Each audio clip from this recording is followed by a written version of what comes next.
The sound of the wind howling outside seemed like a sad, lonely melody, matching Helen's state of mind.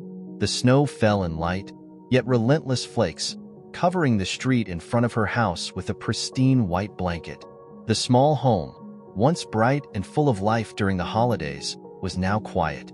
The Christmas lights that used to adorn the roof were now tucked away, dusty in the basement. Inside the house, shadows danced on the wall under the yellowish light of a desk lamp.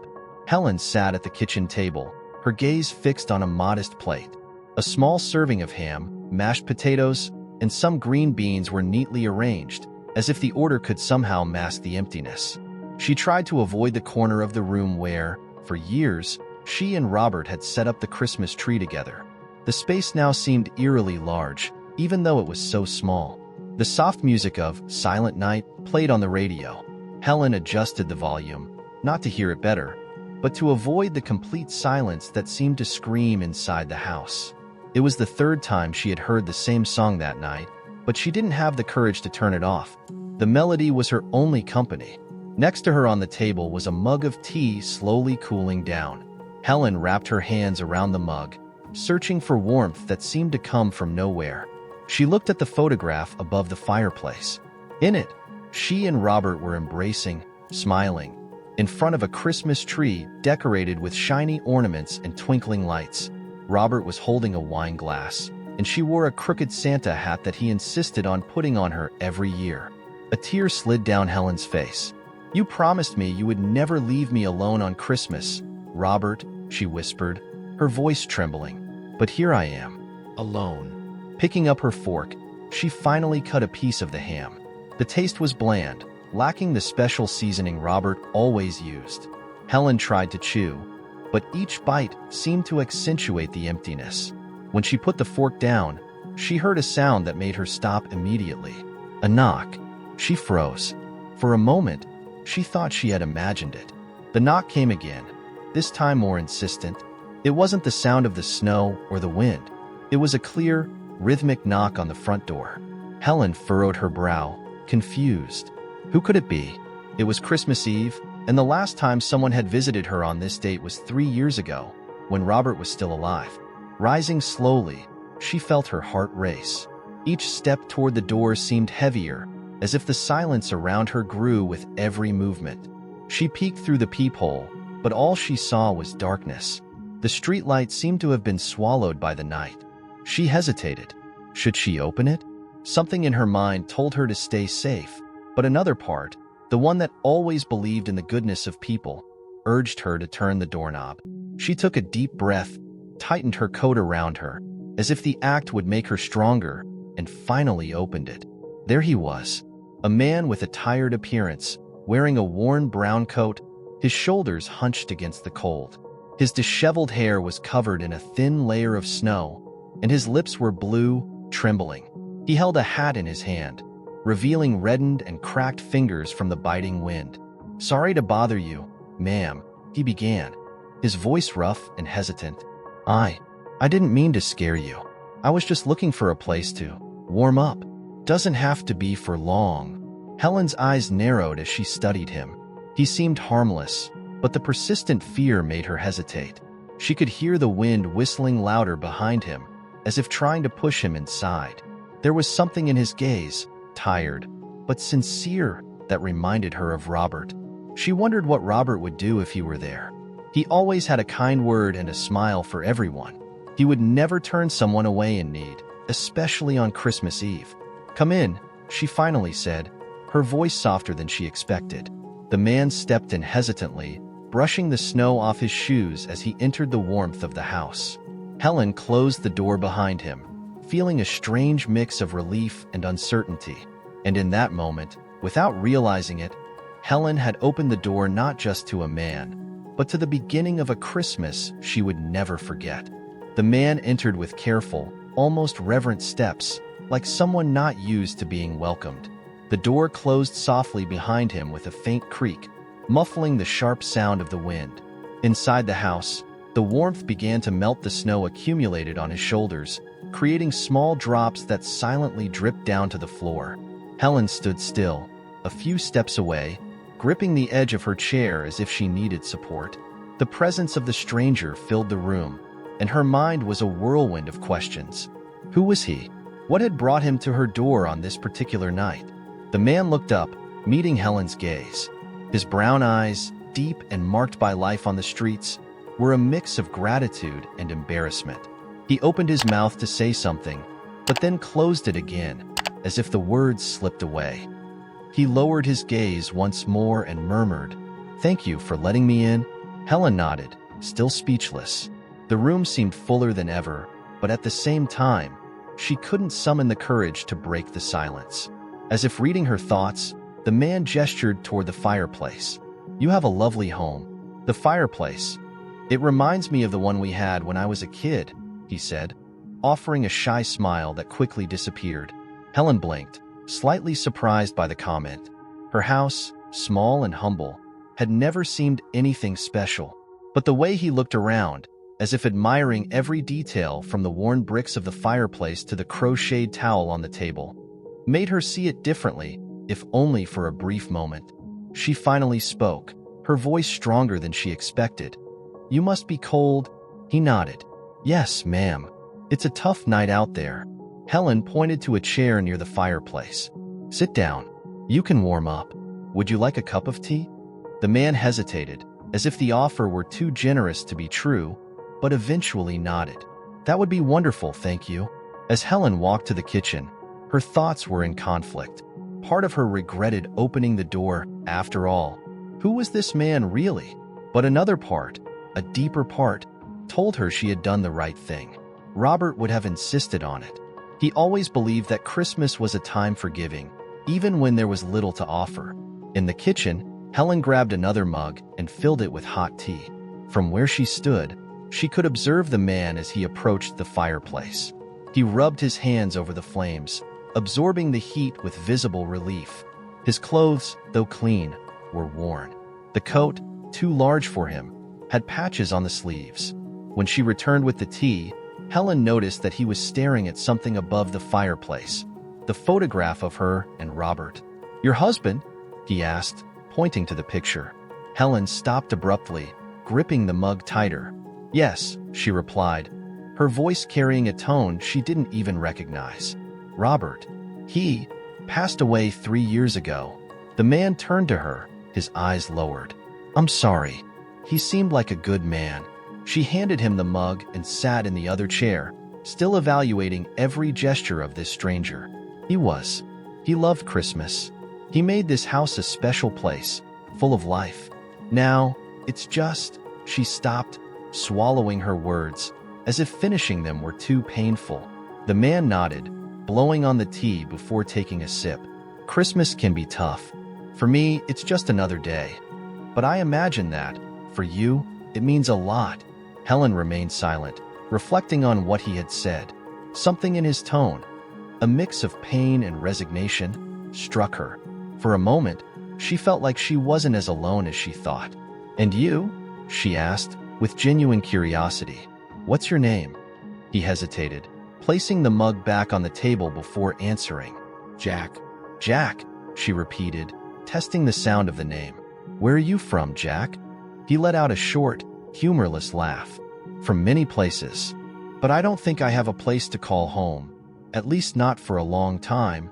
Helen felt a knot in her chest. She knew what it was like to lose a home. Not in the physical sense, but emotionally. Her house had been just a structure since Robert left. Jack turned to her, his eyes meeting hers once more. "You didn't have to open your door for me tonight, but you did." "Why?" She didn't have an immediate answer, but something made her say, "I think everyone deserves a little warmth on Christmas." Jack smiled, a genuine smile, but loaded with something deeper. "Thank you, Helen. You're a good person." In that moment, Helen realized that, for the first time in years, she wasn't completely alone on Christmas.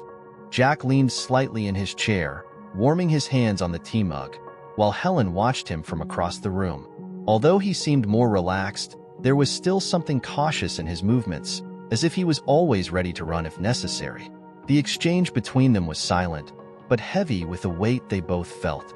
Helen let her eyes wander once again to the photograph above the fireplace. Robert's smile, captured in that moment of happiness, seemed more alive than ever under the dim light of the room. A memory flooded her mind, as clear as the day it happened. It was on Christmas night, many years ago. Robert, with his childlike enthusiasm, had insisted on stringing lights on the porch, even with the snow falling heavily. Helen, from inside the house, watched him through the window, finding it amusing as he struggled to hang the lights without gloves, saying, "Christmas isn't the same without a little sparkle, Helen." She realized Jack was looking at her, and the memory faded. "Lost in thought?" he asked, with a small smile, trying to lighten the mood. Helen took a deep breath before answering. "I was thinking about my husband. He used to say Christmas was the time of year when the most unexpected things happened." Jack raised an eyebrow, intrigued. "And did he believe that?"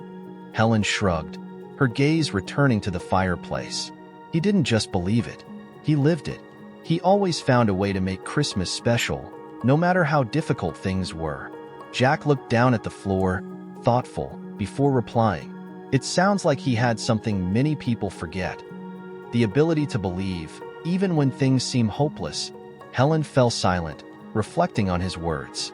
For years, she had buried the magic of Christmas under layers of sadness and loneliness. But somehow, Jack's presence that night had sparked a flicker of something she could barely describe. "I don't know what to believe in anymore," Helen admitted, her voice softer than she intended. "Maybe Christmas miracles are just stories to warm the heart.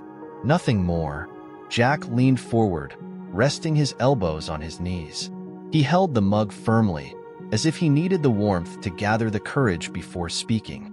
"Maybe they're just stories," he said, with a sincerity that Helen didn't expect. "But sometimes, stories have the power to remind us of what's important, of who we are, of what we've left behind." The silence that followed was different from the others. It wasn't uncomfortable, but introspective, as if each of them was revisiting something within themselves. Helen opened her mouth to respond, but was interrupted by a soft crack from the fireplace. The flames danced a little higher for a moment, casting shadows that seemed to play on the walls. The sound brought back a memory of Robert whistling as he carefully fed the fire. Without realizing it, she spoke aloud. "He used to say Christmas wasn't about what we had, but about what we gave. About how small actions could change someone's day." Jack looked up, and for a moment, something sparkled in his eyes. "Sounds like he knew what he was talking about." Helen smiled, though briefly. "Yeah, he did." Jack placed the mug on the table and looked at Helen with an expression that seemed heavy with something she couldn't quite decipher. "Maybe Christmas still has something in store for you, Helen. Something unexpected." The words hung in the air, as if time itself had paused to absorb them. Helen turned her gaze back to the fireplace, her mind wandering between doubt and a glimmer of hope. As Jack stayed near the fireplace, warming his hands with a distant look in his eyes, Helen stood up. Every movement was calculated, as if the invisible weight of the night made her slower. She walked to the window, pulling the lace curtain aside just a little. Outside, the snow was falling relentlessly, covering the street with a white, silent blanket. The world seemed to be on pause, frozen in time. It was exactly how she had felt since Robert left. Everything stopped. She squeezed the fabric of the curtain between her fingers while looking at the tree branches, weighed down by the snow. The last time she had felt even remotely alive on a Christmas was 3 years ago. They had decorated the tree together that year, even knowing it would be the last. Robert was weaker, but he insisted on putting the star on top of the tree, as he always did. Helen remembered how he laughed when his arms trembled while climbing the ladder. "If I fall, at least I'll go straight to heaven," he joked, making her laugh and cry at the same time. But he didn't fall. He placed the star on top, looked at her, and said, "This is for you to remember, Helen. There's always a light, even on the darkest nights." She blinked quickly, wiping away the tears that threatened to fall. Part of her hated the fact that she still felt that pain so intensely. Another part clung to these memories like a shipwrecked person to a piece of wood. "Helen?" Jack's voice broke the silence. He was looking at her, his head slightly tilted, his eyes attentive. "Are you okay?" he asked, his voice low and respectful, as if he knew he had touched on something delicate. Helen let the curtain fall back into place and sighed, crossing her arms as she walked back to the table. "I'm fine," she said, even though she knew it was a lie. Jack looked at her for a long moment before responding. "Losing someone we love. It's like carrying a weight that never goes away. But sometimes, sharing the story helps ease it a little." She sat slowly, feeling his gaze on her. It was uncomfortable and comforting at the same time, as if he saw something that others didn't. "Robert was my husband," she began, surprised to hear her own voice saying his name aloud after so long. "He was the heart of this house. The heart of everything." "Really?" Jack nodded, as if expecting more, but not pushing her. Helen continued, the words coming more easily than she expected. "He loved Christmas. He was the kind of person who started playing Christmas music in November, who decorated everything, even the doorknobs." She laughed softly, almost unwillingly. "He used to say that Christmas was when people showed their best selves." Jack stayed silent, giving her space to continue. When he passed, Helen swallowed hard, trying to push back the pain that was rising in her throat. It felt like Christmas lost its meaning. "I lost meaning." Jack lowered his eyes, gripping the mug tightly. "It's hard to find meaning in anything when someone we love is gone," he said, almost as if speaking more to himself than to her. Helen looked at him, intrigued. "Have you ever lost someone?" Jack hesitated, as if the question had caught him off guard. His eyes became distant, and he took a deep breath before answering. "Yes, many people, in many different ways." Helen furrowed her brow. There was something in the way he said that, so simple, yet so heavy with meaning, that made her even more curious about him. Who was this man, really? "What do you do when you don't have anyone left?" she asked, not thinking, her voice trembling slightly. Jack looked up and answered without hesitation. "You try to find a reason, even if it's small, to keep going. Sometimes, it's just surviving from one day to the next. Other times, you find something or someone that makes the world seem less empty." Helen felt his words sink deep, as if he were speaking directly to her. She turned her gaze away, staring at the clock on the wall. The ticking seemed louder than ever, marking time on a night she wanted to forget, but somehow felt full of meaning. "And you?" she asked, almost in a whisper. "Why are you here tonight? Why did you come to my door?" Jack pressed his lips together, seeming to choose his words carefully. "I'm not exactly sure," he admitted. "I was wandering aimlessly when I saw the light from your house. Something told me to come here." Helen didn't know what to respond. The idea that he had shown up by chance seemed unlikely, but the alternative, that something bigger was at play, was almost inconceivable to her. Jack looked at her with an intensity that made her hold her breath. "Maybe it was the same reason you opened the door. Maybe, deep down, neither of us wants to be alone tonight." Helen blinked, surprised by the simplicity and truth of that statement. And for the first time in a long time, she felt something different. It wasn't exactly comfort, but it wasn't just pain either. It was possibility. Jack seemed at ease now, sitting near the fireplace, but his eyes still held a mystery that Helen couldn't ignore. There was something in his posture, the way he avoided more direct questions, the way he looked around the room as if searching for something that created an uncomfortable yet intriguing feeling. Helen crossed her arms, sitting in her chair. She still didn't know why she had let him in. It had been an impulse, maybe a reflex from the memory of Robert. He always said that the spirit of Christmas was about opening your heart, but she wasn't sure if she was ready for that, especially with a stranger. "Where exactly did you come from, Jack?" she asked, breaking the silence once again. He looked at her, and for the first time, he seemed to genuinely hesitate, as if he was weighing what to say. "From many places," he finally replied, with a small, humorless smile. "You learn not to stay in any one place for too long." "That's not an answer," Helen retorted, her tone firmer than she intended. Jack set his mug down on the table and rubbed his hands, as if he needed time to organize his thoughts. "I was born in the countryside, in a small town, but it's been so long that I don't know if I'd still call that place home." He paused, looking at the flames dancing in the fireplace. "My life, let's say, took some complicated turns."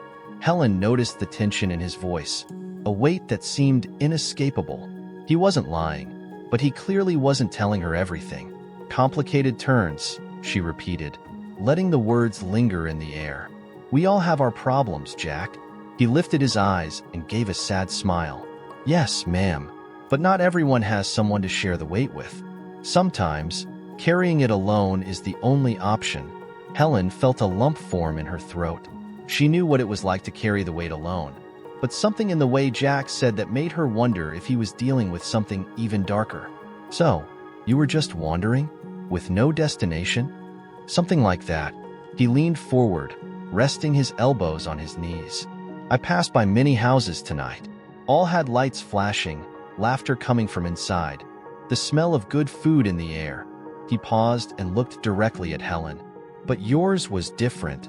She furrowed her brow, intrigued. Different how? It felt, Jack hesitated, as if trying to find the right word. Quiet, but welcoming. Like you were waiting for someone, even without knowing it. The words hit her more than she wanted to admit. She looked away, trying to mask the impact it had on her. I wasn't waiting for anyone, Helen said quickly, almost offensively. Maybe not consciously, Jack replied calmly, a subtle smile on his face. Helen leaned back in her chair, not sure how to react. He had a peculiar way of speaking, as if every word was carefully chosen, full of meaning. And if you weren't here, where would you be now? Jack gave a low, almost imperceptible laugh. Probably somewhere out there, trying not to freeze. She studied him for a moment. He seemed to be more than just a homeless man who showed up at her door by chance. There was something more to him, something she couldn't identify. What did you do before this? Helen asked, trying to understand more about him. Before this? Jack tilted his head, as if reflecting on the question. I was a regular person. I worked, had a routine, a life. Until I didn't anymore. Helen fell silent, absorbing the answer. It was vague, but enough to suggest that Jack wasn't so different from her. He, too, had lost something. Maybe everything. She opened her mouth to ask more, but Jack interrupted her with a question of his own. And you, Helen? What's it like living here, in this house alone? It seems like there's so much love trapped between these walls, but also a lot of longing.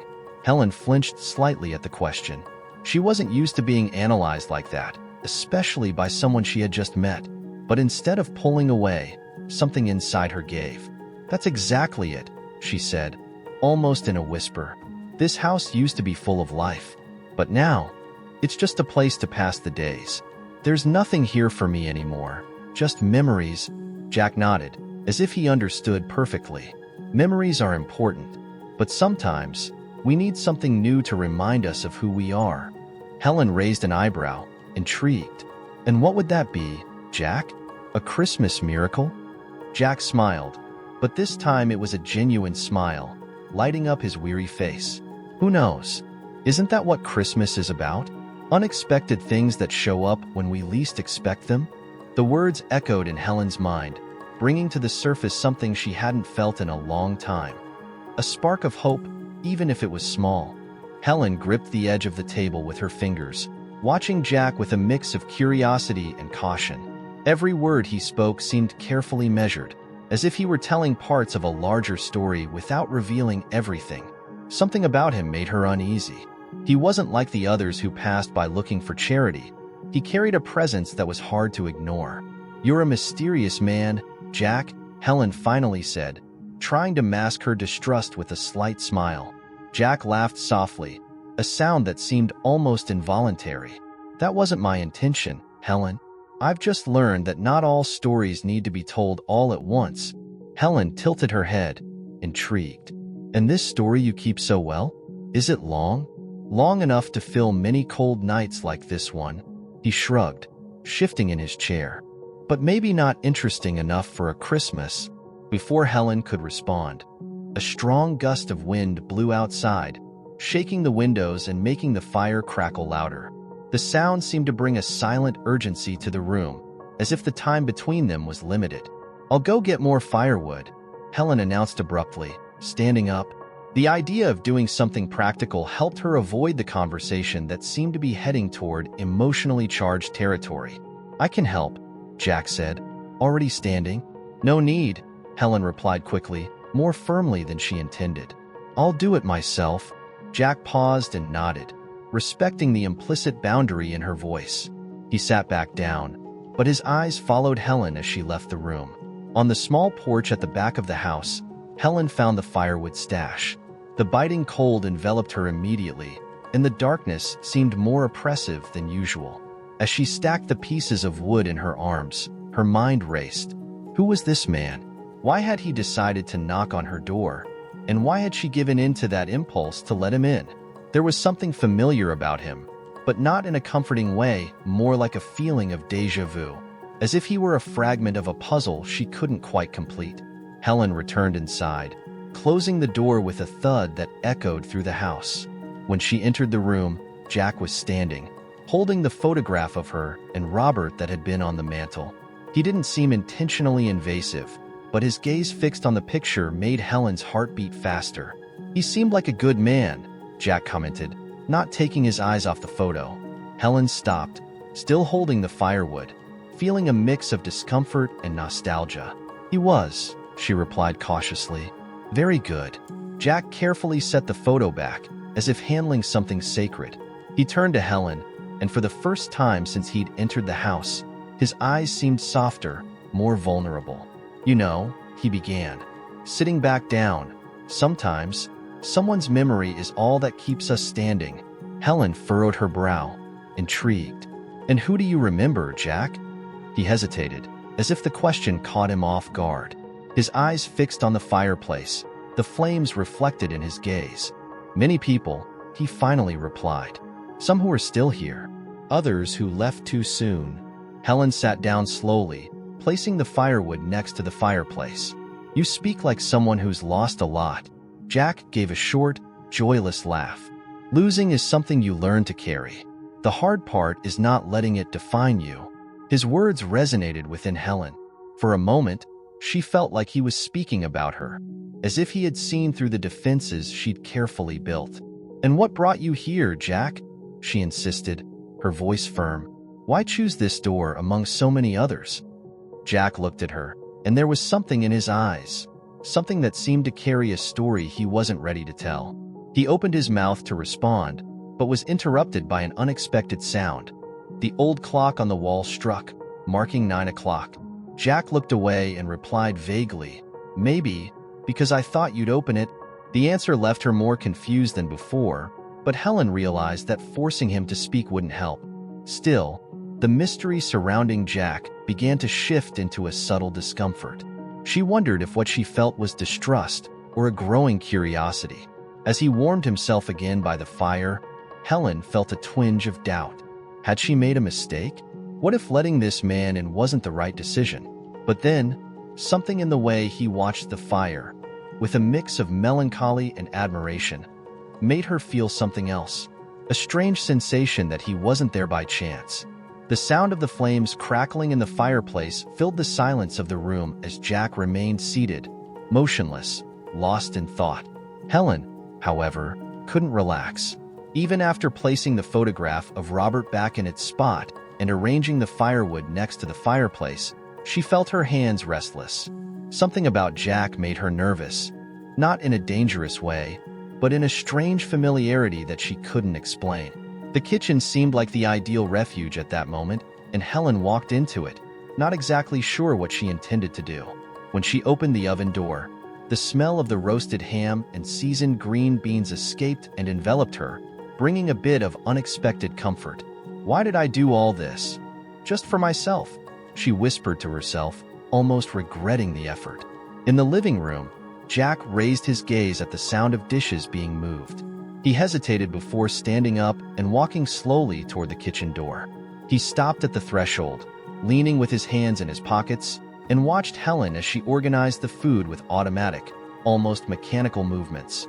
"Is everything okay in there?" he asked, his voice soft, but firm enough to cut through the silence. Helen turned, surprised to find him there. "Yes, I'm just distracting myself." Jack tilted his head slightly, looking at the plates she was placing on the table.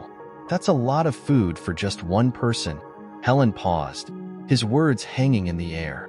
It was something she already knew, but hearing it out loud was different. "I don't know why I cooked so much," she admitted, not looking directly at him. "Old habits, I guess." Jack took a few steps closer, standing at a respectful distance. "Maybe it's because you don't like spending Christmas alone," he said, direct, but with a gentleness that softened the impact. Helen looked at him, a little irritated by his sharp perception. "It's not that simple," she replied. Jack smiled slightly and shrugged. "What's simple nowadays?" For a moment, they sat in silence again. Helen thought about how strange this situation was. She, a reserved widow, sharing Christmas night with a man she barely knew. But at the same time, something about the scene felt right, like a pause in the chaos of their separate lives. "Well," Helen said, wiping her hands on her apron, "since the food's ready and you're here, maybe you'd like to join me for dinner?" Jack raised his eyebrows, surprised. "Are you sure?" "Of course," Helen answered quickly, almost not giving herself time to reconsider. "It would be a waste to throw all this away." He hesitated, as if considering whether he should accept, but then smiled. "I'd love to. Thank you." Helen began setting another place at the table, moving the silverware with precision. Jack moved closer, but stayed still, not sure where to place his hands. "Can I help?" he offered. Helen looked at him sideways and, for some reason, smiled for the first time that evening. "Do you know how to set a table?" Jack laughed. "I'm not as clumsy as I look." She pointed to where the plates and silverware were, and he quickly began arranging everything. Helen watched as he worked. There was no rush in his movements, but a careful attention, almost methodical. He placed the silverware perfectly aligned, folding the napkins impeccably. "You've done this before," Helen commented. Jack shrugged, but didn't answer directly. "Let's just say I've had some experience with well-set dinners." Once again, that vague answer. Helen didn't press further, but the mystery surrounding Jack only grew. When they finished, they both sat at the table. Helen served the ham, the green beans, and the mashed potatoes, while Jack politely thanked her, almost ceremonious. For a moment, as the steam rose from the dishes, the scene seemed normal, like old friends reuniting. "You cook well," Jack said, after taking his first bite. Helen smiled, though there was a touch of melancholy in her expression. "Robert always said the same, but he liked everything I made, even my worst kitchen experiments." Jack looked at her with interest. "Sounds like he was a special man." "He was," Helen replied, her voice softer now. "Too special for this world." Jack nodded, chewing slowly, but didn't reply. It seemed like he knew exactly when to speak and when to just listen. When they finished eating, Jack leaned back in his chair, looking more comfortable than when he had arrived. "You know, Helen, not everyone would have done what you did tonight. Letting me in, sharing your food. It's not something you see every day." Helen smiled slightly, but there was a touch of sadness in her eyes. "I guess sometimes we need to do what's right, even if we don't know why." Jack looked at her for a long moment, as if trying to understand what was going on inside her. Finally, he replied, "Maybe you know more than you think." Helen looked away, feeling that knot in her chest again. She wasn't sure what Jack meant, but she knew that his words would stay with her longer than she expected. After dinner, silence returned to the room, but this time it was more comfortable, almost like a necessary pause. Helen collected the plates while Jack stayed seated, watching the flames in the fireplace with a distant expression. There was something heavy in his demeanor, as if every spark from the fire brought forth memories he preferred to forget. Helen, for her part, tried to ignore her own thoughts. She washed the dishes with automatic movements, but her mind was elsewhere. What did it mean for this man to be here, on this night? It wasn't just a coincidence. She was beginning to realize that. But the alternative, that something bigger was at play, was too frightening to accept. "Would you like some more tea?" Helen asked, without turning around. Her voice broke the silence with a tone of forced casualness. "Yes, please," Jack replied, almost in a whisper. While the kettle heated up, Helen went back to the living room, drying her hands with a dish towel. Jack looked at her with a half smile, but something in his eyes seemed darker now. You don't trust me, do you? He asked suddenly, without hesitation. Helen stopped in her tracks, surprised by the direct question. Why are you saying that? Jack shrugged, leaning back in his chair. Because you've been looking at me like you're trying to piece together a puzzle. I can see you're wondering why I showed up at your door. If I chose you, or if it was fate. Helen felt her chest tighten. Jack's words were eerily accurate, as if he could read her thoughts. Maybe I'm just being cautious, she replied, crossing her arms, trying to sound firm. And you should be, Jack said, without hesitation. The world out there isn't kind.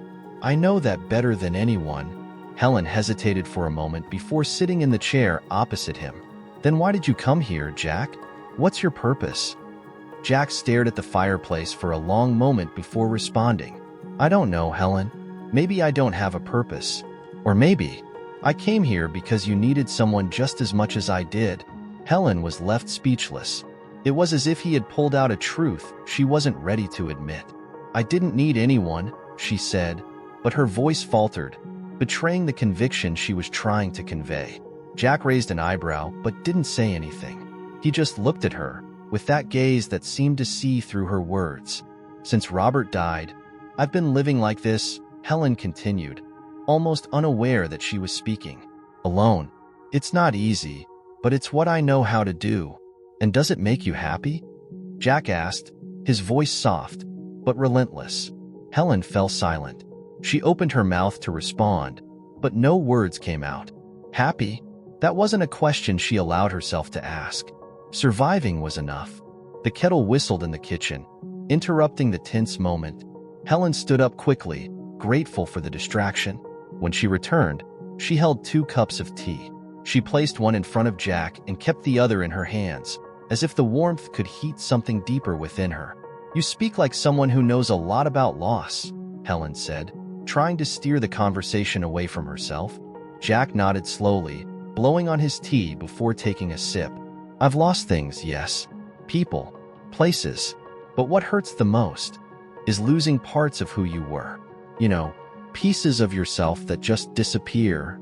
Helen stared at him, trying to understand the meaning behind his words. There was a pain in Jack that was deep, but different from hers. Where her pain was quiet and contained, his seemed always on the verge of spilling over. You seem like someone who's had a lot, Helen ventured, watching him carefully. Jack smiled sadly, shaking his head. I had, and lost. It doesn't matter how much you have. When the world decides to take, it takes everything. Helen felt a chill run down her spine. And what's left for you, then? Hope, Jack replied simply, surprising her. No matter how small. Sometimes, it's the only thing that keeps a person standing. Helen fell silent, absorbing his words. She didn't want to admit it, but the idea of hope was something she had abandoned long ago.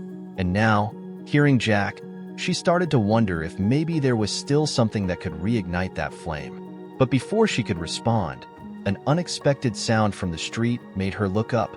Heavy footsteps on the porch, followed by knocks on the door. Jack froze, his body tense. Helen looked at him, and for a brief moment, they shared the same look of doubt and fear. Are you expecting someone? Jack asked, his voice low but alert. Helen shook her head slowly, her heart racing. The knocks came again, louder this time, echoing through the house as an inescapable reminder that the world outside was still present, ready to invade their unexpectedly peaceful night. The knocks on the door echoed through the house once more, and Helen felt her heart race. For years, her routine of solitude had remained untouched, a safe cocoon where no one entered. But now, in less than a night, everything was different. First Jack and now, this? Who could it be at this hour? She murmured, more to herself than to him. Jack rose from his chair with a calm, but alert movement. His eyes were fixed on the door, the tension evident in his posture. Maybe it's just a neighbor, he suggested, though his voice had a tone of doubt. Helen wiped her hands on her apron, took a deep breath, and walked to the door. She peered through the peephole, but the darkness outside was impenetrable, as if the world beyond her doorstep had vanished. Who's there? She asked, her voice firmer than she had expected. For a moment, all she heard was the sound of the wind. Then, A hoarse voice answered from the other side. "Sorry to bother you, ma'am. I need help." Helen turned to Jack, her eyes meeting his in search of silent guidance. Jack just gave a slight nod, as if saying, "The decision is yours." Gathering her courage, Helen unlocked the door and opened it slowly. Outside stood a younger man, dressed in a heavy winter coat and snow-covered boots, holding a large package in his arms. His expression was a mixture of exhaustion and relief. I've got my car stuck in the snow, right around the bend on the road," he said, pointing behind him. "I've got groceries and gifts for my family and I can't get there." Helen quickly assessed him. He seemed exhausted, but honest. His eyes held a genuine urgency, like someone who had tried everything before knocking on a stranger's door. "Did you try calling for help?" she asked, still cautious. "My phone's dead," the man replied, gripping the package tighter, as if it were a shield against the cold. "Please, I just need somewhere to charge it, warm up, and if it's not too much, a little guidance." Jack appeared beside Helen, observing the man carefully. "Are you alone?" he asked, his voice calm but with intent. The man nodded. "Yeah, just me. My wife and son are waiting for me at my mother-in-law's house, a little further down. I want to get there before the snow gets worse." Helen hesitated. She looked at Jack, who gave a small smile, almost as if trying to offer reassurance.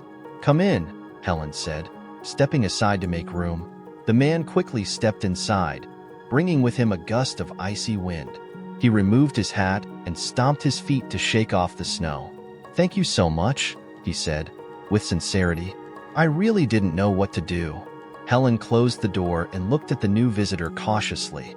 "Would you like a cup of tea? It looks like you need to warm up." "That would be great, thank you," the man replied, massaging his hands. As Helen went to the kitchen, Jack remained in the living room, observing the newcomer with quiet curiosity. The man seemed at ease, despite the initial discomfort. He placed the package carefully on the floor and moved closer to the fire, extending his hands toward the warmth. "Do you live around here?" Jack asked, trying to sound casual. "No," the man replied, shaking his head. "We're visiting my mother-in-law. She lives on a farm a little further down, past that main road." Jack nodded, but kept his eyes on him. There was something in the man's tone that seemed sincere, but Jack, used to being wary of people, didn't fully relax. When Helen returned with the teacup, the man thanked her again, holding it with both hands as if it were a precious gift. "You have no idea how much this means to me," he said, looking directly at her. Helen shook her head. "Everyone deserves a little help at Christmas, but I'd say maybe you should plan your trips better next time," she said with a shy smile, trying to ease the tension. The man laughed, a genuine sound that filled the room for a moment. "I'll remember that," he replied. The atmosphere lightened, and Helen realized that, for the first time in a long time, the house didn't seem so empty. There was movement, voices, warmth. Though strange, the presence of Jack and the new visitor had brought something she hadn't felt in years: life. "What's your name?" Helen asked, as the man took a sip of tea. "David," he replied, carefully placing the cup on the table. "And again, thank you so much. You've saved my night." Helen gave a small smile, but felt something odd. She couldn't explain it, but his name stirred something in her mind, like a memory she couldn't quite reach. Jack noticed her expression but said nothing. Instead, he turned his attention back to David. "Is your car far from here?" "Not too far," David replied, turning to Jack. "Maybe 50 meters. I think I could push it out, but on my own." "It's impossible." Helen felt a shiver, but not from the cold. Something about the situation felt out of place, though she couldn't pinpoint what. "Let's take a look," Jack suggested. Standing up, David seemed relieved. "Thanks. That would be amazing." Helen stood still, watching as the two men prepared to leave. Jack grabbed his worn coat and gave her one last glance before opening the door. "We'll be right back," he said, almost like a promise. When the door closed, Helen was alone again. But this time, the silence in the house wasn't comforting. It was heavy, as if something was about to happen. Helen stayed in the living room, trying to calm her thoughts as she listened to the sound of the door closing. Through the window, she saw Jack and David walking side by side toward the road. their shadows projected by the dim light from the porch. The snow continued to fall relentlessly, quickly covering any trace left by their steps. Back by the fireplace, Helen sat in the armchair, staring at the fire. The warmth used to bring comfort, but now it felt distant, unable to reach the growing restlessness inside her. Something about David seemed familiar. Not his face, but his voice and the way he pronounced certain words. As her thoughts wandered, her eyes fell on the package that David had left by the fireplace. It was tied with simple ropes, but the weight of its contents made the edges of the paper bend slightly. Helen hesitated for a moment, but moved by a curiosity she couldn't control, she stood up and knelt beside the package. It wasn't as if she was invading something. After all, the package was there, exposed. She just wanted to understand more. When she reached out to touch it, her heart raced. The paper was slightly damp from the snow, and the marks of her hands left faint stains on the material. She pulled back the paper just enough to see what was underneath. A piece of red fabric appeared, and when Helen pulled it out, she realized it was a new Santa hat, still with store tags. Something so common, yet so out of place in this situation, made a strange feeling of nostalgia and discomfort wash over her. Below the hat, she saw something else, a frame. She hesitated for a moment before pulling it out. It was a black and white photo of a young family, a smiling man, a woman holding a small baby, and a Christmas tree in the background. Helen didn't recognize anyone in the photo, but the way it was captured, with simplicity and warmth, brought to mind a vague memory, as if she had seen something similar before. An unexpected sound, the creak of the back door, interrupted her thoughts, and Helen quickly put the package back in its place, covering it as it was. She turned, expecting to see Jack or David, but the room was empty. "It's just the wind," she murmured to herself, though she didn't feel entirely convinced. Back in her chair, Helen tried to push away the growing discomfort. She thought about turning the radio on again, but decided against it. She wanted to hear the sounds of the house, even if it was just the ticking of the clock and the crackling of the wood in the fireplace. A few minutes later, the front door opened with a slight thud, bringing in a gust of cold wind. Jack and David entered, shaking the snow off their coats and boots. "It's done," Jack announced, clapping his hands to shake off the cold. David came in right behind, his face flushed from the wind, but relieved. "You don't know how much this means to me. The car is free. Now I just need to move on." Helen stood up, studying the two of them. Jack looked exhausted but kept that serene, calculating expression. David, on the other hand, seemed more at ease, as if the worst was behind him. "Want to rest a bit before you go?" Helen asked, somewhat reluctantly. "I appreciate it, but my family's waiting for me," David replied, with a smile that seemed genuine. "But please accept this as a small thank you." He walked over to the package by the fireplace, carefully picked it up, and placed it on the table. Helen froze for a moment, feeling a strange sense of relief and apprehension. David pulled something out, a small tin of cookies decorated with Christmas motifs. "I bought these for my mother-in-law," he explained, laughing. "But I think you deserve them more than she does tonight." Helen let out a short laugh, the tension easing slightly. "I'm sure your mother-in-law will understand." David left the tin on the table, but as he turned to leave, Helen noticed something in the package that he hadn't completely covered. In the corner of the paper, a small handwritten inscription was visible. "For Robert." Her heart stopped for a moment. She tried to rationalize. It could be another Robert. After all, it wasn't an uncommon name. But the coincidence was unsettling, impossible to ignore. "David," she called, trying to keep her voice steady. He turned, hand on the doorknob. "Yes?" Helen hesitated. Jack was watching her closely, as if he had also noticed her unease. "That package, why does it say for Robert?" David furrowed his brow, confused. "Oh, that?" He gave a nervous laugh. "It's for an old friend of my mother-in-law's. She asked me to deliver it, but, well, I guess I'll have to do that another day." Helen nodded, but the explanation didn't convince her. Something didn't add up. She looked at Jack, seeking some silent confirmation, but he just kept his serious expression, revealing nothing. David opened the door again, the cold wind rushing into the room once more. He looked at Helen and Jack with a smile. "I hope you have a great Christmas." "And thank you, really." Helen and Jack just nodded as he disappeared into the darkness. Once the door closed, Helen turned to Jack. "Did you notice that?" Jack nodded slowly, walking over to the table. He picked up the tin of cookies, observing it for a moment before putting it back. "Yes, and I have a feeling this story isn't over." Helen crossed her arms, trying to warm herself as she looked at the door. "Neither do I." The sound of the wind outside seemed more intense now, as if the night itself were conspiring to amplify Helen's unease. Sitting by the fireplace, she held the tin of cookies that David had left, turning it in her hands almost unconsciously. The lid had simple designs: snowflakes, a smiling Santa Claus, and the words "Merry Christmas" written in golden letters. It was such a common object, but to Helen, it carried a strange weight, almost symbolic. Across the room, Jack stood with his hands in his coat pockets. He was watching Helen, studying her with that look that seemed to see beyond the words she spoke. "Are you okay?" he asked, his voice low, almost a whisper. Helen looked up, surprised by the direct question. "I am," she replied, but the hesitation in her voice betrayed the truth. Jack raised an eyebrow, saying nothing, but the silence between them seemed charged with expectation.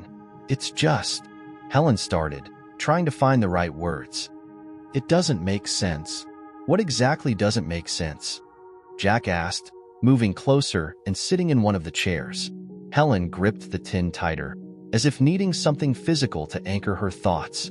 "David, the package, the name," she sighed, shaking her head. "It's a coincidence, of course. It has to be. But what if it's not?" Jack leaned forward, resting his elbows on his knees. "Do you believe in coincidences, Helen?" The question hung in the air for a moment, and Helen felt her chest tighten. She used to believe that everything had a purpose, that every moment, every encounter, was part of a bigger plan. Robert always said that the universe had a peculiar way of showing us the way, even in the darkest times. But since he left, Helen had lost that faith. "I don't know what I believe in anymore," she admitted, her voice barely audible. Jack nodded slowly, as if he understood exactly what she meant. "Sometimes, it's hard to see the purpose when we're in the middle of the storm. But that doesn't mean it's not there." Helen turned her gaze away, focusing on the fire. Jack's words hit her in an unexpected way, as if he was verbalizing something she feared to admit to herself. "Do you think David was lying?" she asked suddenly, turning back to him. Jack hesitated before responding. "I don't think he was lying. But maybe he doesn't know the whole truth." Helen furrowed her brow. "What do you mean?" "Sometimes we're just pieces of something bigger," Jack said, his voice calm. "Maybe David doesn't know why he came here. Maybe I don't even know why I came. But the fact that we're here, together, means something." Jack's words resonated within Helen, but she didn't know if she agreed with him or if she was just desperate for an explanation. She stood abruptly, placing the tin of cookies on the table with more force than she intended. "I don't know if I can deal with this, Jack. Not today. Not now." Jack stayed seated, but his gaze followed her. "Deal with what, Helen?" "With everything," she said, gesturing toward the door, the fireplace, the space around her. "With Christmas, with you, with David, with these coincidences." She crossed her arms, as if trying to protect herself from something invisible. "I've spent the last 3 years trying to forget, trying to move on. And now all of this is coming back, and I don't even know why." Jack was silent for a moment, letting her words echo in the room. Then, he slowly stood up, keeping his voice low and calm. "Maybe you don't need to understand why, Helen. Maybe you just need to accept that some things happen, to remind us of who we are." Helen felt tears beginning to form, but she blinked quickly, refusing to let them fall. "And who am I, Jack? Because I really don't know anymore." Jack took a step toward her, keeping a respectful distance. "You're someone who, even in her pain, opened the door to a stranger. Someone who still has something to give, even when she thinks she has nothing left." His words hit her like a wave, and Helen turned away, walking to the window to hide the tears that were now silently running down her face. Outside, the snow continued to fall, covering everything with a white and immaculate layer. Jack didn't say anything more. He returned to the chair by the fireplace, giving her the space he knew she needed. For long minutes, the only sounds were the crackling wood in the fire and the ticking of the clock. Helen took a deep breath, trying to regain control. Finally, she turned.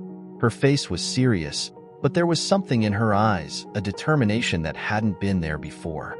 "Whatever the reason you're here, Jack," she said, her voice firm, "I need to know. Not now, maybe, but before this night ends." Jack looked up at her and nodded slightly, a small, almost imperceptible smile on his face. "I promise," he said simply. The tension in the room felt thick, almost tangible, as Jack and Helen remained on opposite sides of that small space. The fire in the fireplace cast dancing shadows on the walls, creating an atmosphere that seemed as welcoming as it was unsettling. Helen, still standing near the window, looked out at the world beyond, as if waiting to find answers in the snow. Jack, on the other hand, remained still in his chair. His calm posture contrasted with Helen's restlessness, but his eyes didn't hide the intensity of the thoughts running through him. He knew there was something he needed to say, but he also knew it required the right moment, a delicate balance between honesty and caution. "You've always had this talent for turning people's lives upside down, Jack?" Helen asked suddenly, breaking the silence with a tone that wavered between nervous humor and genuine irritation. Jack let out a short laugh, but it was sincere. "I don't think it's a talent. Maybe it's more circumstance." Helen turned to face him, crossing her arms. "Circumstance? So, you show up at my door, fill me with cryptic phrases, and expect me to believe it's just happenstance?" Jack leaned slightly forward in his chair, resting his elbows on his knees. "What if I told you I don't believe in happenstance?" She narrowed her eyes, stepping closer. "Then explain it to me, because I'm starting to think you know a lot more than you're letting on."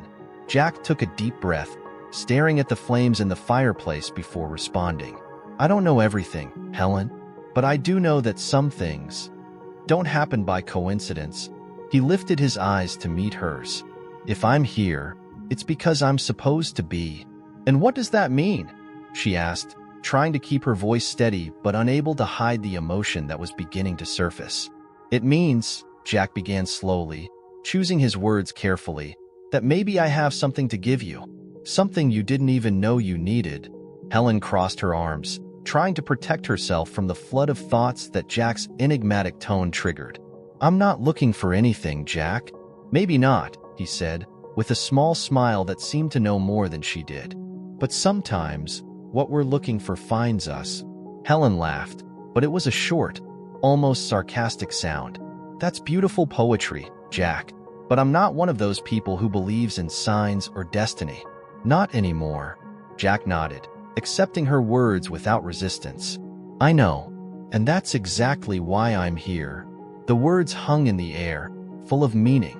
Helen felt her chest tighten, as if there was something bigger happening right before her eyes, but she couldn't see the whole picture. "You knew Robert, didn't you?" she asked abruptly, her words coming out before she could think better of them. Jack didn't answer immediately. His gaze stayed on the fire for a few more seconds before turning to Helen. "I knew him, yes," he admitted, his voice low, but clear. Helen felt her legs weaken, and she leaned against the back of a nearby chair. "How?" Jack stood slowly, walking to the window. He looked out at the snow, as if seeking strength from the frozen landscape. "It was many years ago," he began. "I was going through a tough time. I'd lost almost everything, and in a way myself." He paused, as if reliving that time. "Robert was one of the few people who reached out when I needed it the most." Helen stood still, absorbing his words. "He never told me this, because he didn't do things for recognition," Jack said, turning toward her. "That's just the way he was, wasn't it? He helped because it was the right thing to do." Helen swallowed hard, feeling a mix of pride and pain. "Yes, that sounds like him." Jack gave a small smile, but his eyes showed sadness. "What he did for me was more than just an act of kindness. He gave me a reason to keep going." Helen felt the tears welling up in her eyes. It was strange to hear someone speak about Robert in such an intimate way, especially after so much time. And why didn't you come looking for me before? Why now, tonight? Jack took a step toward her, but kept a respectful distance. I didn't know what to say. Until now. I guess I took time to understand that sometimes the only way to repay a debt is by passing on what we've been given. Helen blinked quickly, trying to process what she was hearing. Something about his story felt true, but at the same time incomplete. She knew there was more, but she wasn't sure if she was ready to hear it all. And what exactly are you trying to give me, Jack? He smiled faintly, but his gaze was serious. A chance to remember what it's like to have hope, Helen. Not for me. For you. Helen felt her chest tighten again. But this time, it wasn't just pain. It was something more. Something that had been dormant for a long time. Helen sat down slowly in the armchair, as if the weight of Jack's revelation had physically struck her. Her mind was full of questions, but her mouth seemed incapable of formulating any of them. She looked at Jack, still standing by the window, hands in his pockets, his face partially illuminated by the flickering light of the fireplace. You talk like you knew Robert deeply, Helen finally said, her voice low, almost a whisper. Jack turned to her, his gaze filled with something Helen couldn't identify, guilt, maybe, or a sadness that seemed too old to be recent. I didn't know him the way you did, he admitted, but the little I saw was enough to teach me a lot. Helen crossed her arms, leaning forward, her eyes fixed on him. Then why didn't you tell me? Why now? Jack sighed, walking slowly to the chair opposite hers. He sat down, resting his elbows on his knees and intertwining his fingers. Because I thought it wasn't the right time, he said. I thought what he did for me was something I should carry alone. Helen frowned, confused. And what changed? Jack looked at the fire, his words coming more carefully this time. It changed when I realized that maybe he gave me something that wasn't just for me. Helen narrowed her eyes, trying to decipher the meaning behind his words. What do you mean by that? Jack smiled faintly, but didn't answer immediately. He seemed to choose his words like a mason selecting stones to build a bridge. Robert had this way of seeing people, like he knew what they needed before they even asked. He saw that in me. And I think, if he were here now, he'd say that you need something too. Helen felt her chest tighten.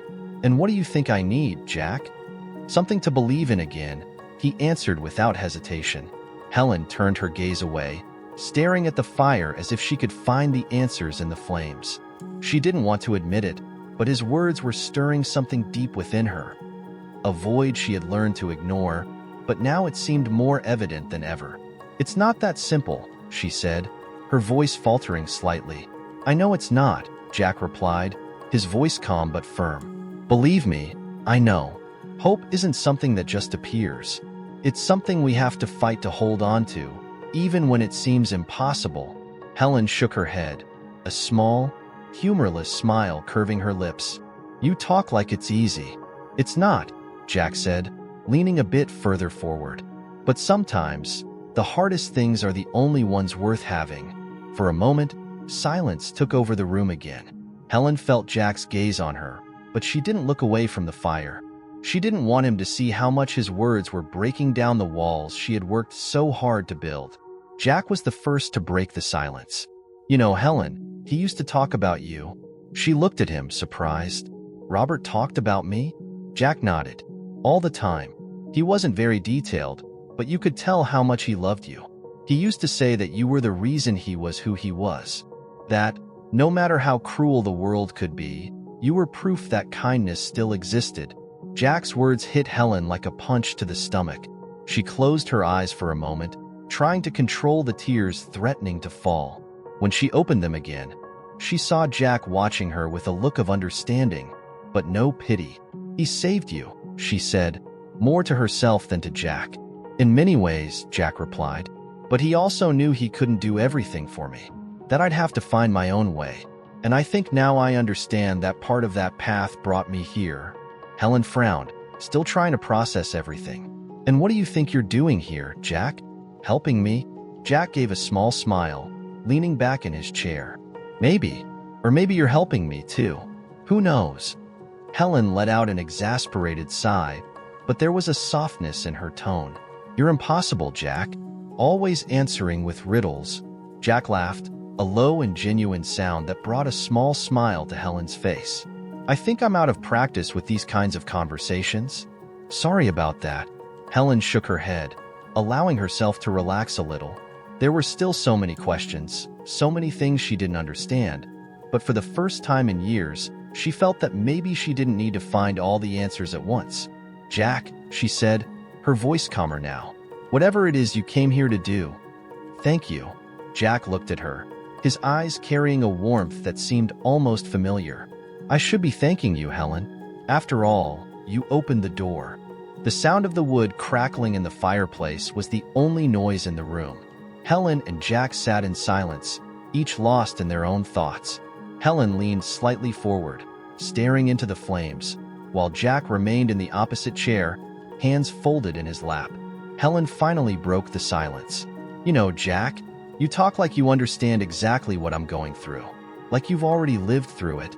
Jack turned his gaze toward the window, where the snow continued to fall in gentle spirals, like a blanket covering the world outside. He took a deep breath before answering. "Because I lived it." Helen lifted her gaze, intrigued, but stayed silent, waiting for him to continue. "I had a family," Jack began, his voice softer now. "A wife, a son. A life that I thought was solid. But life has a cruel way of reminding us that nothing is guaranteed." He paused, the words seeming to weigh heavily on his tongue. "An accident. A night that started like any other and ended with everything I loved disappearing." Helen sat still, his words sinking deep. "I'm so sorry," she said, sincerely, but unsure if that was enough. Jack gave a sad smile, shaking his head. "Thank you, but it's not something you ever really get over. I spent years wandering, trying to find a reason to keep going. And then I found Robert." Robert's name seemed to hang in the air, so full of meaning that Helen felt her heart tighten. "What did he do for you?" Jack looked directly at her, his eyes seeming clearer, more intense. "He gave me a chance to forgive myself. He found me at one of my lowest points, when I had nothing left, no one. Instead of judging me, he reached out. He listened. And, more importantly, he made me believe that maybe there was still something worth fighting for." Helen felt a tear slip down her cheek, but she didn't try to hide it. "That sounds like the Robert the first knew," she said, her voice choked with emotion. Jack nodded, a soft smile on his lips. "He was different. He could see people, you know? Not just what they showed, but who they really were." Helen leaned back in the chair, feeling both overwhelmed and relieved. "And is that what brought you here? What he did for you back then?" Jack hesitated, as if struggling with the words he needed to say. Finally, he stood up and walked to the fireplace, looking at the fire before speaking. "In part, yes, but there's more. Something I wasn't sure how to tell you." Helen felt her heart race. "What is it, Jack?" He turned to face her, and his expression was that of a man who had carried a heavy burden for a long time. "Before Robert left, he asked me for something. A favor." Helen's eyes widened. "A favor?" Jack nodded slowly.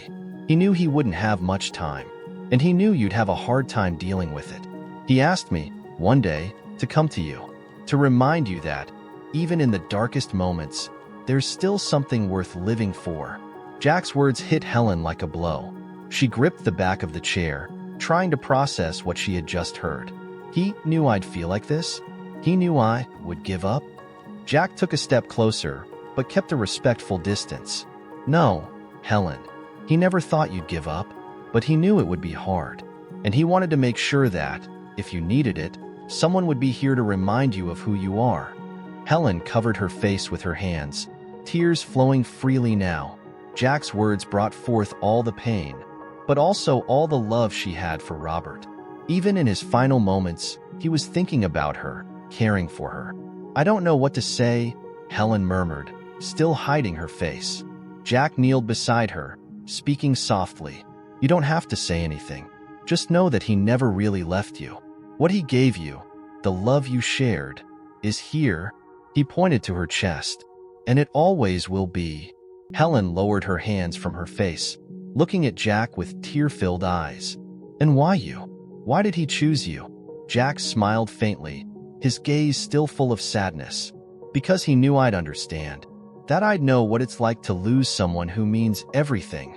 Helen fell silent, her emotions swirling in an internal storm. She didn't know how to process all of this, but one thing was clear: Jack wasn't here by chance. The silence in the room felt even heavier after Jack's revelation. Helen, with her eyes fixed on the floor, felt as if the air around her had changed, charged with something she couldn't explain. The idea that Robert had planned all of this, knowing he wouldn't be there to see it, was both painful and comforting at the same time. "He knew," Helen said finally, her voice a broken whisper. "He knew I wouldn't handle it well, that I'd get lost." Jack, still kneeling beside her, nodded slowly. "He knew it would be difficult, but he also believed in you. He believed that with time you'd find a way." Helen shook her head, tears still running down her face. "I don't know if he was right, Jack. These last years, I felt so empty. I pushed everything away. People, the things I loved. Even Christmas, which he adored so much." Jack sat on the floor, crossing his legs, speaking with the same calmness as always. "That doesn't make you weak, Helen. It makes you human. We all deal with pain in different ways. The important thing is what we do when we start to find our way back." "And what if I can't?" Helen asked, her voice full of doubt and fear. Jack looked at her, his eyes gentle but intense. "You already are, Helen. The simple fact that you opened the door tonight, that you're here, listening, speaking, all of that is already a step. Robert knew that. He knew you were stronger than you realized." Helen closed her eyes, trying to process Jack's words. The pain was still there, but there was something else now. A small, almost imperceptible spark of hope. But along with that hope came another emotion: anger. Not at Jack, but at Robert. How could he do this? How could he plan all of this and expect her to just move on, as if it were easy? "He didn't have the right," Helen said suddenly, her voice rising a tone. Jack frowned, surprised by the abrupt shift. "What do you mean?" "He didn't have the right to decide how I should deal with this," Helen continued, standing up quickly. "He knew he was leaving. He knew he was leaving me alone. And yet, he made plans, as if I were just a part of something he could control." Jack stayed calm but stood up, keeping a respectful distance. "Helen, I don't think he meant to control you. I think he meant to protect you, in the only way he knew how." "Protect?" Helen let out a bitter laugh, crossing her arms. "He left me, and now you show up here, telling me that all of this is part of some bigger plan? How is that protection?" Jack took a step forward, but his voice remained low, almost a whisper. "He didn't want you to face this alone. He wanted to make sure that, if you needed a reminder, a push, someone would be here." Helen turned to him, her expression a mix of pain and anger. "And you think you can be that someone, Jack?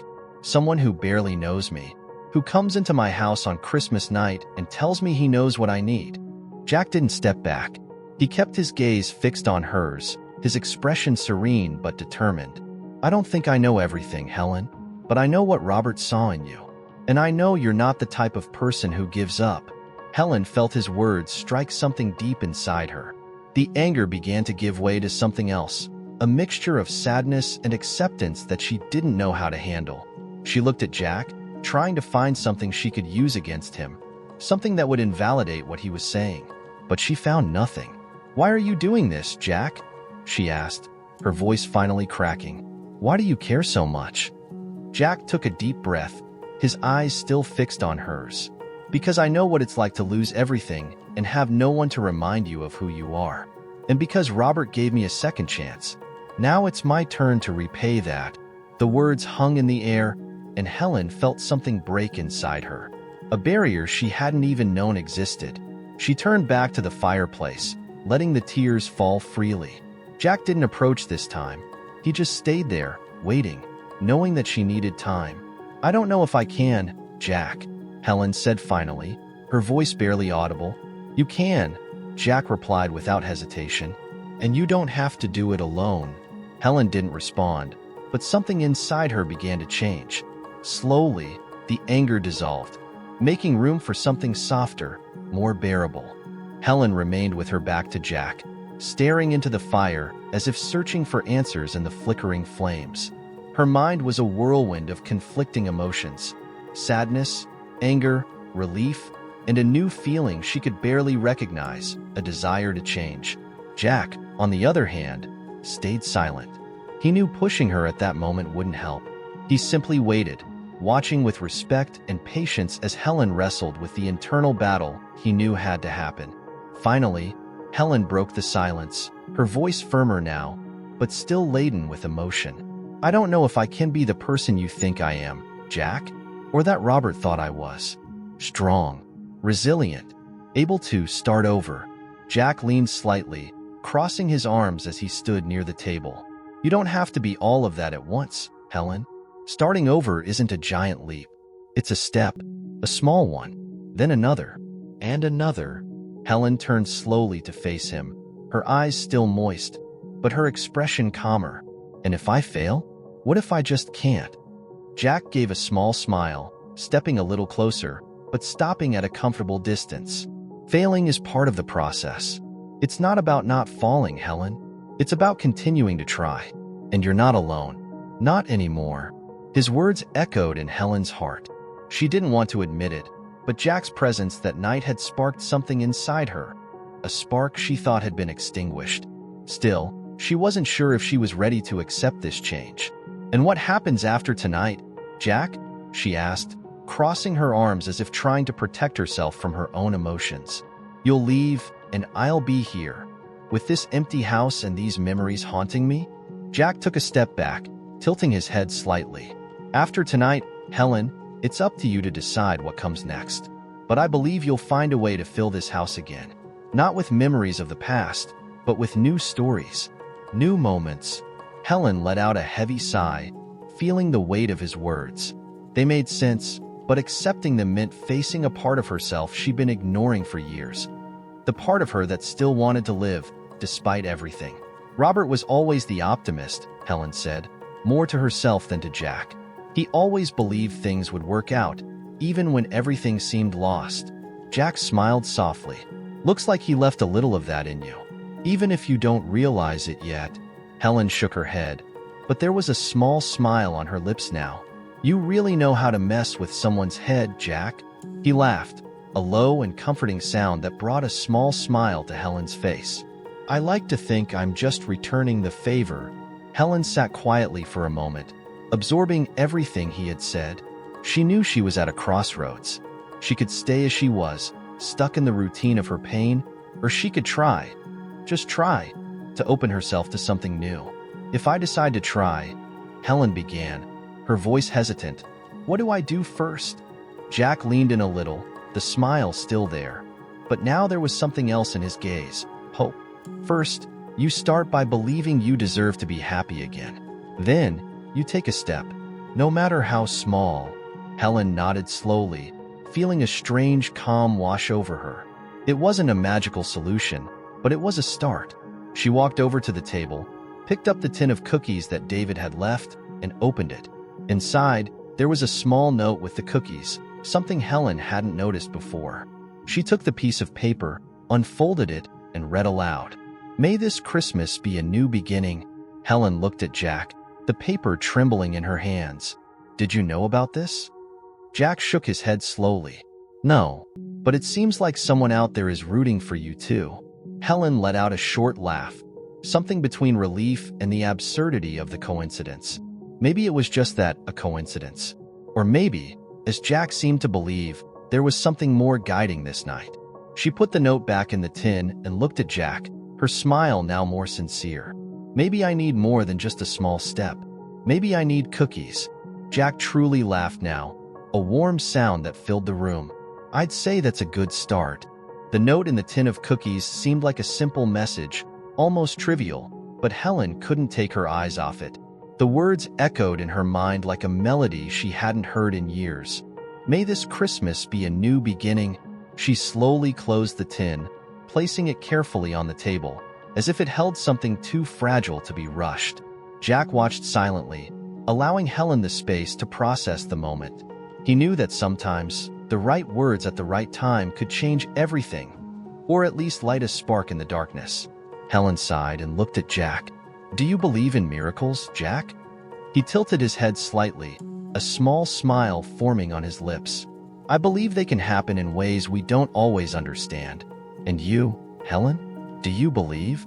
Helen shook her head, letting out a soft laugh, but without joy. "I don't know. I used to, but after I lost Robert, I don't know if I believe in anything like that. Miracles seem like beautiful stories, but distant ones." Jack stayed silent for a moment before moving closer to the table.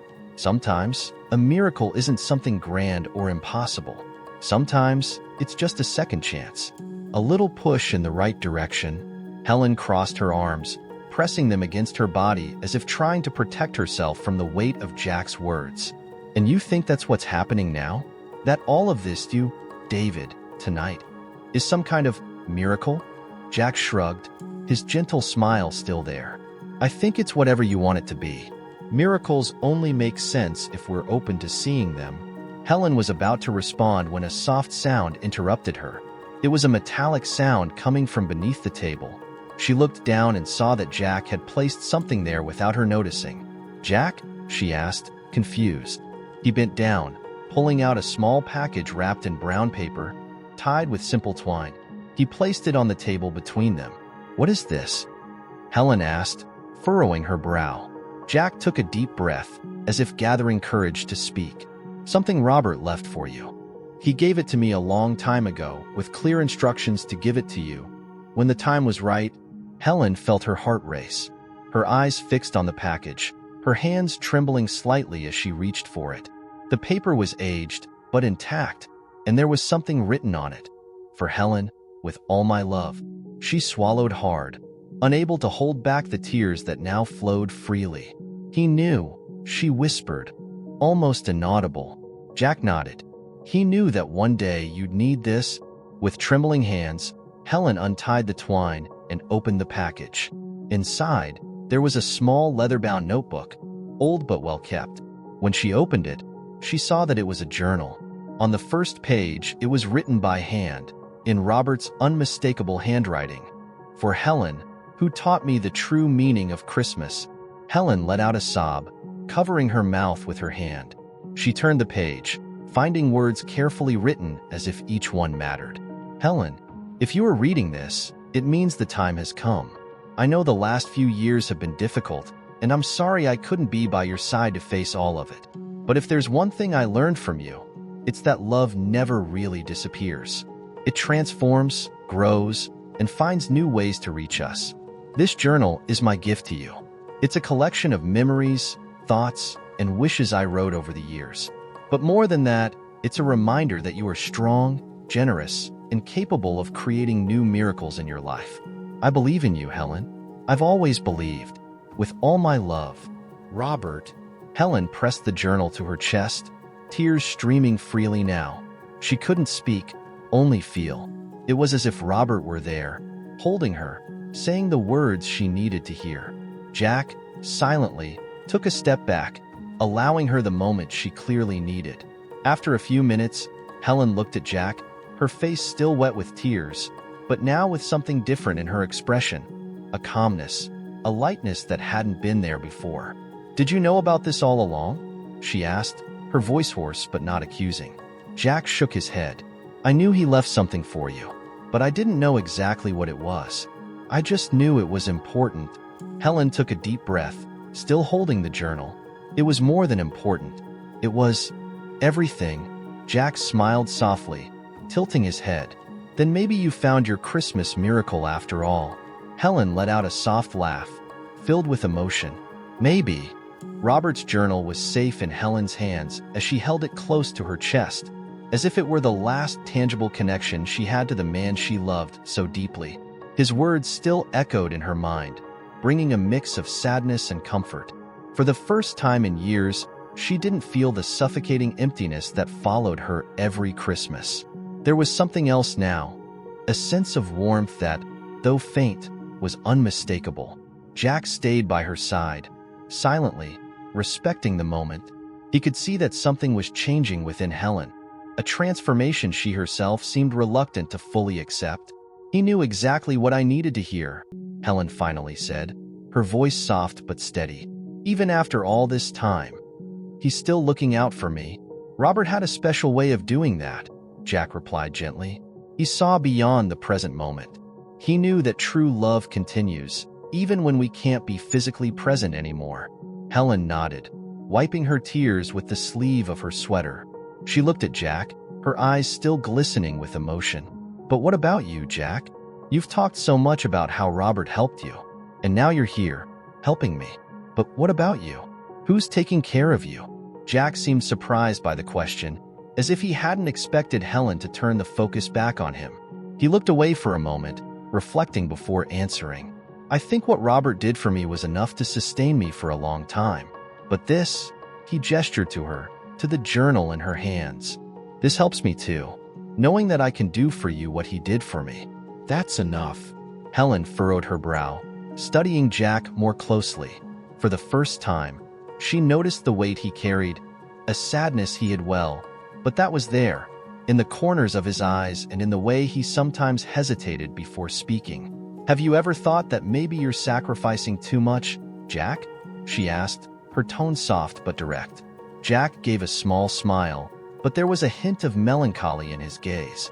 "Sometimes, sacrificing something for someone else is what gives us purpose. I've lost a lot, Helen, but tonight, I feel like I'm getting back something I thought I'd lost forever." Helen remained silent, absorbing his words.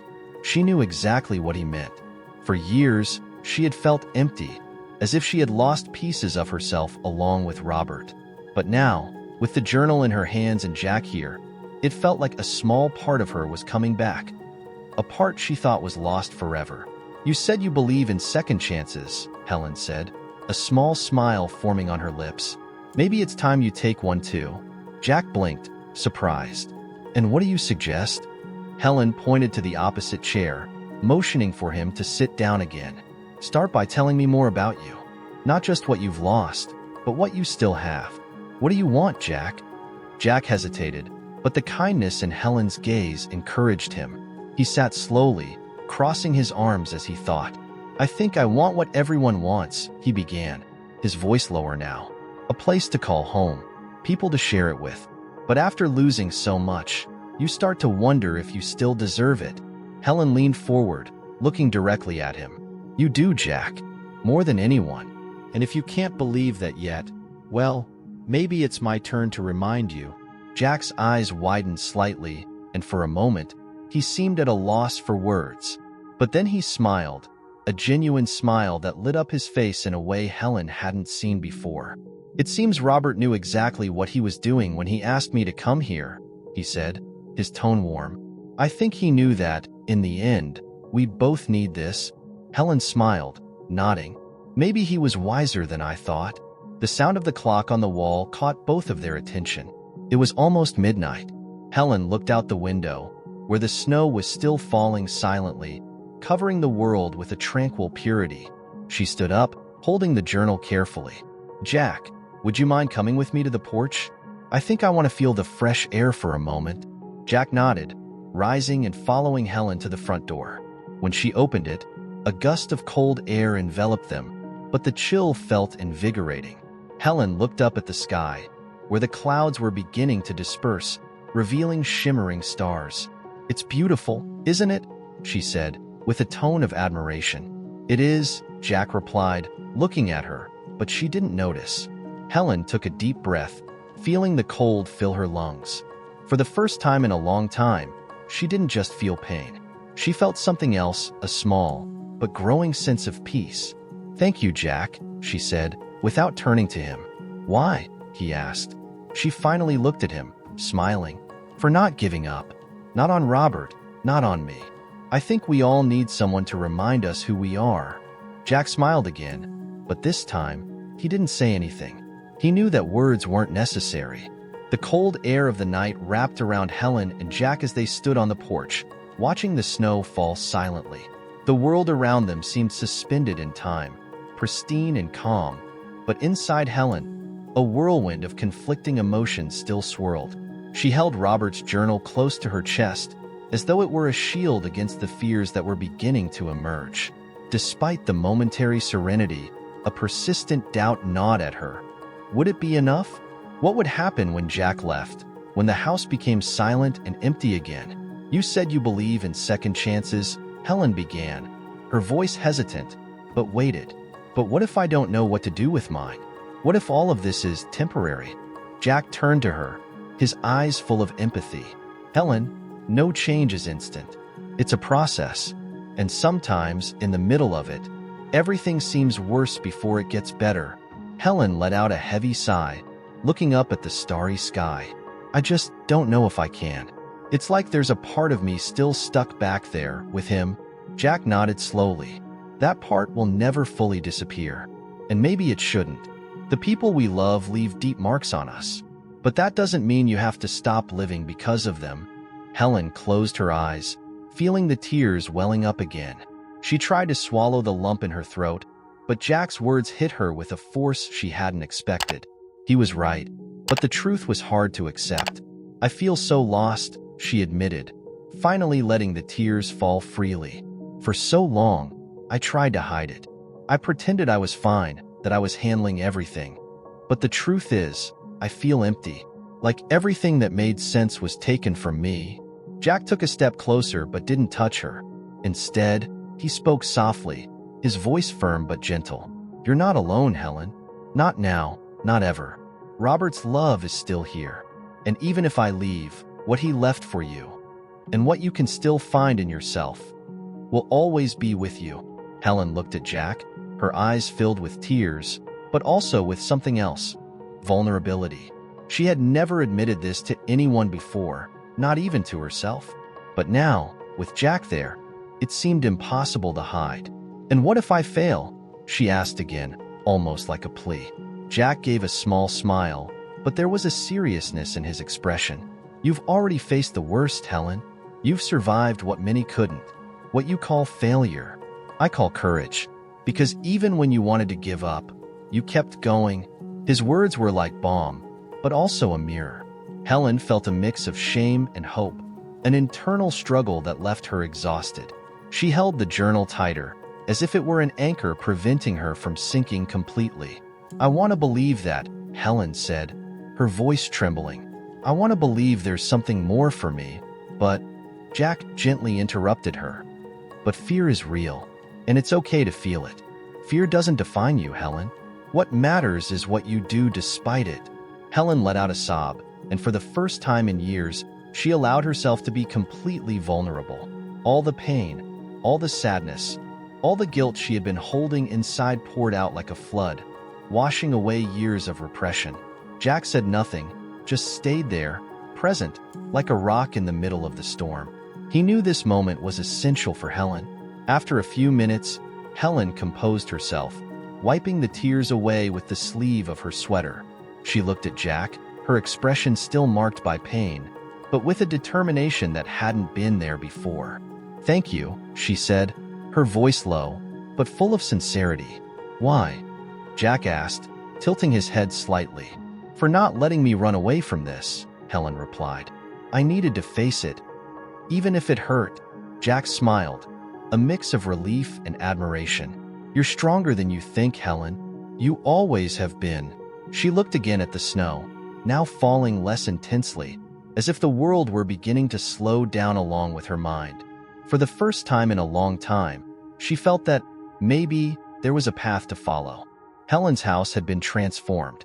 The Christmas tree, lit with its soft lights, seemed like a symbol of the new beginning she had decided to embrace.